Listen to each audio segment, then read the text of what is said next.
गुरुजी, हम भगवान शिव की, भगवान कृष्ण की, भगवान राम की पूजा एवं जप करते हैं एवं माँ भगवती का भी जप पूजा करते हैं। तो क्या हमें सभी का नाम जप पूजा करके सभी को संतुष्ट करना चाहिए या किसी एक को ही भजें, क्योंकि हाँ, एके देखो साधे सब सधे। प्रारंभ में क्या होता है, भक्ति का यही स्वरूप होता है जो आप कहा, आपने जो वर्णन किया।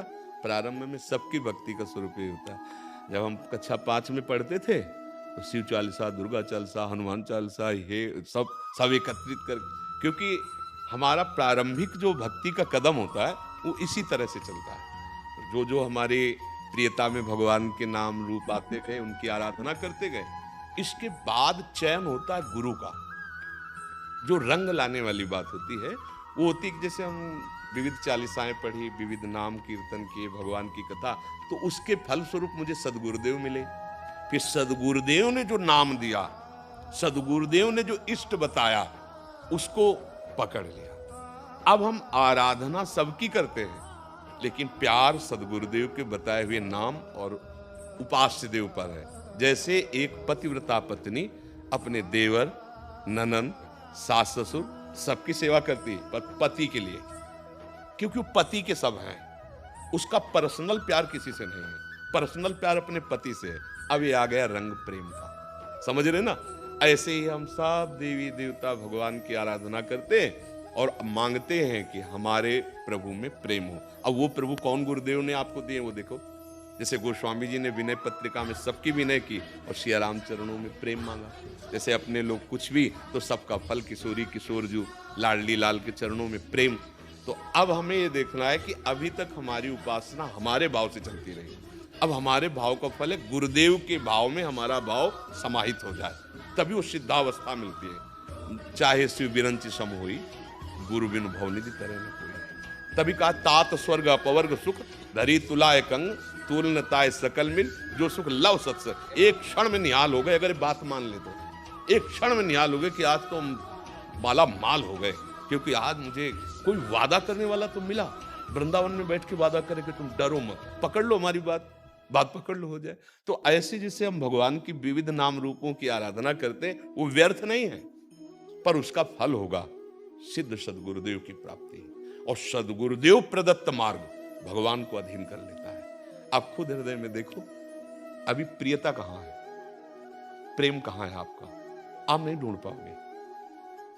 शरीर में भी प्रेम है, परिवार में भी प्रेम है, भगवान के विविध नाम रूपों में भी है, तो अभी वो प्रेम नहीं हुआ। जब सबकी ममता ताग बटोरी मम पद मन ही बांध, वो काम गुरुदेव करते हैं। तो भगवान से प्रार्थना करो कि आपसे बड़ा कोई गुरुदेव है नहीं, आप कृपा करके मुझे आदेश अंदर से करो कि मैं आपके किस नाम रूप में आसक्त हो जाऊं। वो शिव रूप है या राम रूप है या कृष्ण, वही है, दूसरे नहीं है। दुर्गा, काली, अम्बा, जो भी कहो वो एक ही है। बस एक जगह लग जाने पे फिर आनंद की अनुभूति होती है। जैसे भगवती अम्बा पार्वती जी तपस्या कर रही थी भगवान शिव को पति रूप में प्राप्त करने के लिए हिमालय में, तो भगवान शिव ने उनकी प्रीति परीक्षा के लिए सप्त ऋषियों को भेजा। सप्त ऋषि आए, आतिथ्य सत्कार किया भगवती अम्बा ने, क्योंकि ऋषि महात्मा आए तो अर्घपात दिया। अम्बा से पूछा कि आप इतना कठोर तप कर रहे हैं सूखे पत्ते खाकर। अपर्णा, भगवती अपर्णा नाम से सूखे पत्ते भगवान शिव की प्राप्ति के लिए पा रही थी। सूखे पत्ते में क्या दम होती है, घोर तपस्या। तो उनका आप किस लिए इतनी कठोर तपस्या कर रहे हैं? तो उनका आप लोग हमारी बात सुनकर हंसेंगे। हंसने का मतलब कि कहां मैं और कहां अगाध बोध संपन्न भगवान शिव। उनका शिव में ऐसा क्या है, क्योंकि भगवान शिव ने ही भेजा था। चिता की भस्म लगाते हैं, मुंडों की माला है, ना कोई महल है, ना कोई सोने का श्रृंगार, ना कोई ऐसा क्या सुविधा है। चिता भस्मा लेपो गरल मसनम दिग्बट धरो जटाधारी कंठे भुजगपतिहारी पशुपति कपाली भूतेशो, क्या?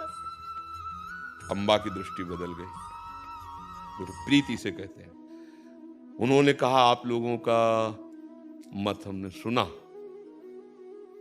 सप्तऋषियों ने कहा देखो आपको नाराज होने की जरूरत नहीं, तपस्या करने की जरूरत, आपको दूल्हा दिला देते बैकुंठनाथ विष्णु भगवान, और सब महिमा। माता जी ने कहा कि आपको मैं अपने हृदय की बात बताती हूं, कोटि जन्म लग रगर हमारी और बरौं संभुनता राहु को। ये है बात आखिरी जो प्रीति की है।